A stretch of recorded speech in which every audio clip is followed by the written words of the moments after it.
दोस्तों टाइगर श्रॉफ की एक फिल्म आई थी कुछ वक्त पहले। उसका एक डायलॉग काफी वायरल हुआ था, मीम बना था। छोटी बच्ची हो क्या, उसको बहुत लोगों ने अलग अलग तरह से इंटरप्रेट किया। मुझे लगता है प्रधानमंत्री मोदी हमारे देश की जनता को भी कुछ ऐसा ही समझते हैं, एकदम नादान।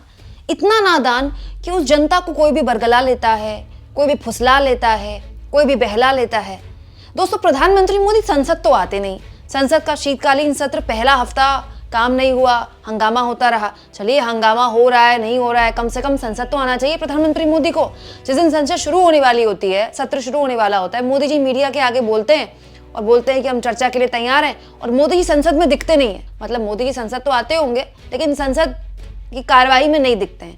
लेकिन प्रधानमंत्री मोदी जब संसद चल रही होती है तो दूसरी जगहों में, भारत के दूसरे हिस्सों में भाषणबाजी करने चले जाते हैं। अब उड़ीसा में पीएम मोदी का 3 दिन का दौरा है। हालांकि कल जब संसद स्थगित हो गई तब गए थे मोदी जी टेक्निकली। अब दोस्तों उड़ीसा में कार्यकर्ताओं को संबोधित कर रहे थे मोदी जी। संसद में तो बोलते नहीं है, लेकिन उड़ीसा में कार्यकर्ताओं को संबोधित करते हुए प्रधानमंत्री मोदी ने एक ज्ञान की बात बोली। उन्होंने कहा कि देश का जो विपक्ष है वो देश विरोधी गतिविधियों में लगा हुआ है, देश की जनता को भड़का रहा है। यही नहीं दोस्तों, बिना नाम लिए, क्योंकि राहुल गांधी का नाम तो लेते नहीं है मोदी जी, बिना नाम लिए राहुल गांधी या फिर कांग्रेस पार्टी के लिए उन्होंने कहा कि ये देश खिलाफ साजिश कर रहे हैं। दोस्तों क्या वाकई में मोदी जी की इस बात में कोई सच्चाई है, या फिर बात यहां पर कुछ और है? कहीं ऐसा तो नहीं कि इस बार उनको ये बात समझ में आ गई है हमारे मोदी जी को कि सवाल सीधे उन पर उठ रहे हैं, उनकी सरकार पर नहीं, उन पर उठ रहे हैं, और मामला व्यक्तिगत ना हो उससे पहले ही देश का अपमान, देश के खिलाफ साजिश वाला मामला, वो जो हमेशा से बीजेपी करती है पिछले 10 सालों से, उसको आगे कर दे। सब कुछ मैं आपको तफसील से बताऊंगी, लेकिन पहले सुनिए मोदी जी ने कहा क्या। और साथियों, जब मैं सीएम पीएम के रूप में काम करता रहा, मैंने राजनीति के अलग अलग रंग देखे हैं, मैंने उसके तरीके भी देखे हैं, और मैं मानता हूं कि राजनीति में नीतिगत विरोध ये बहुत स्वाभाविक है, ये लोकतंत्र का स्वभाव है। किसी भी निर्णय को लेकर अलग अलग मत हो सकते हैं। राजनीतिक दल अपने हर तरह के विचार जनता के बीच ले जाते हैं, और पूरा अवसर होता है जनता को प्रशिक्षित करने का। हर राजनीतिक दल को राजनीतिक विचार को हक होता है, और ये अधिकार का भरपूर उपयोग कर भी सकते हैं। राजनीतिक दल अपनी बात जनता के बीच पहुंचाने के लिए, जनता को जागरूक करने के लिए आंदोलन भी करते रहते हैं। लोकतंत्र की, संविधान की मर्यादाओं में रह करके अपने विचार को प्रकट भी करते हैं। और आंदोलन पहले भी होते थे, आंदोलन आज भी होते हैं, लेकिन पिछले कुछ समय से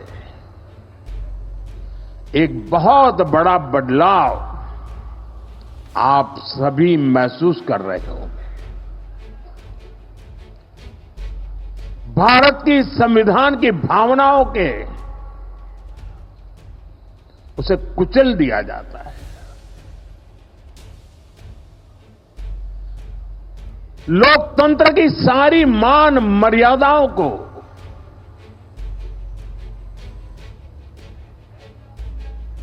अस्वीकार किया जाता है। जो लोग सत्ता को अपना जन्मसिद्ध अधिकार समझते हैं, उनके पास केंद्र की सत्ता पिछले 1 दशक से वो खो चुके हैं। अब पहले दिन से देश की जनता किसी और को आशीर्वाद दे, इसका गुस्सा जनता के ऊपर भी है। इस स्थिति ने उनके अंदर इतना गुस्सा भर दिया है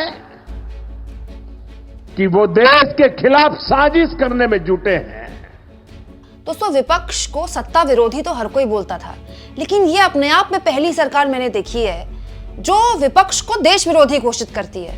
अब आप एक बात बताइए, प्रधानमंत्री मोदी या उनकी सरकार से अगर गौतम अडानी के मामले पर एक ऐसा उद्योगपति जिसके लिए खुद मोदी जी के सहयोगी दावा करते हैं कि उसकी मौजूदगी में तय होता है कि महाराष्ट्र में फलाने की सरकार बनेगी कि ढिमकाने की सरकार बनेगी, फलाना सरकार में होगा कि नहीं होगा, ठीक है, एक पॉलिटिकल मीटिंग में गौतम अडानी की मौजूदगी की बात खुद अजित पवार ने स्वीकार करी है। एक ऐसा उद्योगपति जो मोदी सरकार सत्ता में आने के बाद ऐसे रॉकेट की स्पीड में उसने पैसे बनाए और दुनिया का सबसे बड़ा रईस आदमी बन गया, वो अपने आप में केस स्टडी है। एक ऐसा उद्योगपति जिसके खिलाफ अमेरिका के अदालत में अरेस्ट वारंट इशू हो चुका है। एक ऐसा उद्योगपति जिसको देश के न जाने कितने एयरपोर्ट दे दिए गए, कितने पोर्ट्स दे दिए गए, ठीक है। एक ऐसा उद्योगपति जिसके साथ सीधा सीधा मोदी जी की कई तस्वीरें हैं जिसमें वो एरोप्लेन में उसके साथ दिख रहे हैं और मोदी जी के साथ उसकी करीबियों को लेकर हमेशा से विपक्ष सवाल उठाते रहा है। उस उद्योगपति पर अरेस्ट वारंट इशू हो गया, तो इस पर विपक्ष क्या कह रहा है? चर्चा करा लीजिए भाई, चर्चा कराने में दिक्कत क्या है? लेकिन मोदी जी क्या इस बात से इतने खफा हो गए कि उसको वो देश के खिलाफ साजिश बता रहे हैं? दोस्तों, जब से गौतम अडानी का मामला उठा है तब से आप न्यूज चैनल्स में अगर बीजेपी के प्रवक्ताओं को देखें तो वो यही कहते हैं, अब उनके पास यही बोलने के लिए कि ये देश की छवि खराब करना चाहते हैं, देश की अर्थव्यवस्था में बट्टा लगाना चाहते हैं। आप एक मुझे बात बताइए दोस्तों, गौतम अडानी के मामले में सेबी की चीफ माधवीपुरी बुच, उन्होंने पूरे के पूरे मामले में कोई कार्रवाई नहीं की। उसको लेकर अब तक उनका जो पूरा का पूरा रोल है वो संदिग्ध है। विपक्ष ये तक कह रहा है, पवन खेड़ा और राहुल गांधी की वीडियो में दावा किया गया था कि माधवीपुरी बुच दरअसल ब्लैकमेल कर रही है सरकार को कि अगर मुझ पर हाथ डाला तो मैं सबकी पोल पट्टी खोल दूंगी, इसीलिए उन पर कार्रवाई तक नहीं हो रही है। सेबी चीफ पर इतनी गंभीर आरोप लगे हैं कि ये सेबी चीफ रहते हुए आईसीआईसीआई बैंक से सैलरी लेती थी, उन पर कोई कार्रवाई नहीं हुई। गौतम अडानी पर सेबी ने कोई कार्रवाई नहीं की माधवीपुरी बुच के होते हुए, ठीक है। गौतम अडानी पर सरकार कोई कार्रवाई नहीं कर रहा, लेकिन विपक्ष अगर ये कह रहा है कि आप इस मामले में बहस करा दीजिए, तो सरकार ये कहती है, सरकार के मुखिया ये कहते हैं कि ये देश के खिलाफ साजिश कर रहे हैं। गौतम अडानी देश हैं क्या? क्या गौतम अडानी से देश की अर्थव्यवस्था चल रही है? दोस्तों, ये बात सही है कि गौतम अडानी बहुत बड़े उद्योगपति हैं, लेकिन हमारे देश में कितने लोगों को रोजगार दिया है गौतम अडानी ने? आप जरा उठा लीजिएगा आंकड़ा, तो आप हैरान रह जाएंगे। दोस्तों, मोदी जी कहते हैं कि विपक्ष आंदोलन भी करता रहा है, विपक्ष विरोध भी करता रहा है, नीतिगत तौर पर ये जायज़ है, लेकिन अब जो हो रहा है वो बहुत खतरनाक है।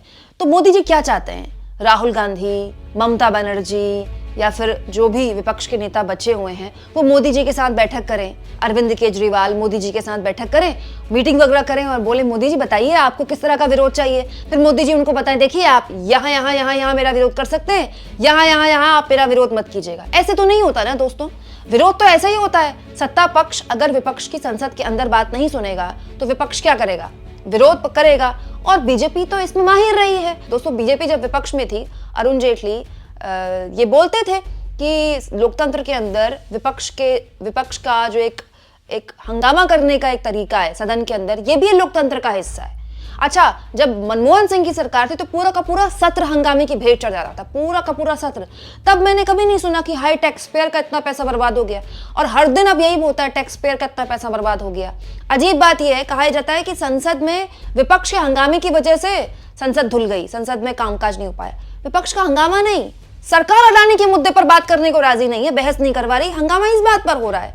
और ये हंगामा चलता रहेगा दोस्तों जब तक आप विपक्ष से बात नहीं करेंगे। विपक्ष से बात करना नहीं चाहती सरकार, ऊपर से सरकार के मुखिया ये कहते हैं अपने कार्यकर्ताओं के बीच, ये देश के खिलाफ साजिश कर रहे हैं, देश के लोगों को आप बताइएगा। देश के लोग नादान है क्या?